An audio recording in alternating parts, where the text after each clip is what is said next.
Congo's recent history had offered hope. A fresh peace deal agreed in January between the Congolese government and the majority of the rebel groups operating in the eastern Kivu region, next door to Rwanda. The aim, to end months of violence that displaced tens of thousands of people.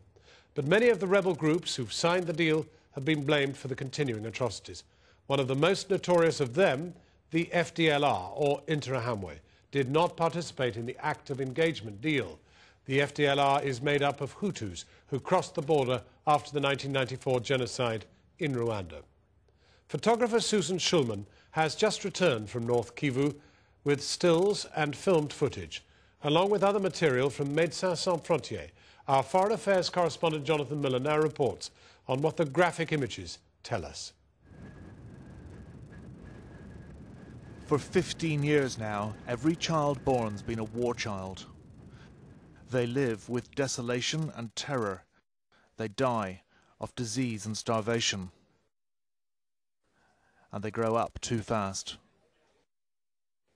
Their mothers and sisters are raped, and their fathers are probably dead.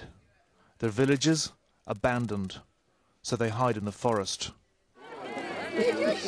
North Kivu, littered with desolate camps for the 800,000 displaced.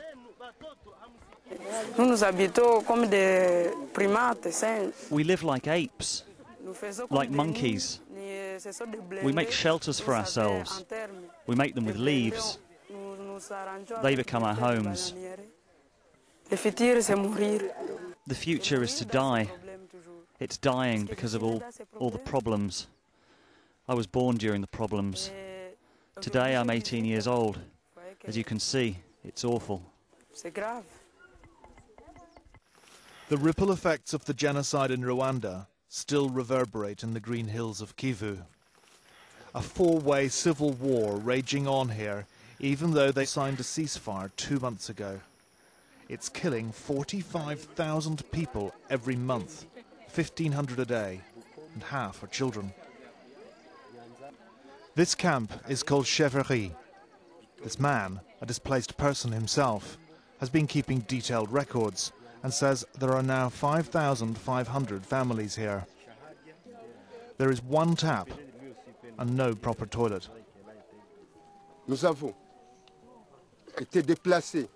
We've been displaced several times and to several locations. The women, the mothers, they're suffering. And that's before you even start talking about the dead. The survivors live in a disastrous situation. It's precarious. Some live in the forest. Some haven't made it here and continue to suffer in the countryside. That's why we'd like to inform the world, to push them to come here to help us. Bakulu came here with her mother and 6 children after her husband disappeared 4 months ago. Our life here is pitiful. We have difficulties eating, we have difficulties sleeping. Finding wood to cook with is also a problem. Nera came here with her 2-year-old son and a fortnight ago gave birth in this little grass hut to Amani, whose name means peace in Swahili. She explained how she'd sliced the umbilical cord with a shard of bamboo she'd snapped off the shack's roof. They burned my house with all of my things in it. We watched it burn. We took nothing with us when we fled. Everything we owned was burned in the house. The they she refers to belong to one of the wandering bands of militia who stalk the Kivu countryside and specialise in killing civilians. This lot belongs to a new group of rogue combatants called Pareko, a notoriously brutal Congolese gang allied to another bloodthirsty militia, this lot, the FDLR, who are themselves linked to the Hutu paramilitaries behind the genocide in next-door Rwanda 14 years ago. Complicated, but there's one common denominator. It's always civilians caught in the crossfire. These women have sneaked back into their abandoned village to visit the standpipe. With their jerry cans full, they head back into the forest. They've taken a huge risk doing this. Gang rape is now the most common weapon of war. The village of Kalembe, which those women had sneaked back into, is deserted other than some FDLR soldiers. The charity Médecins Sans Frontières has finally negotiated access and set up a mobile clinic here. The people can't return home. If they do go back, their food will be stolen, their women will be raped, they will be attacked, and what you see is the result. This is the result.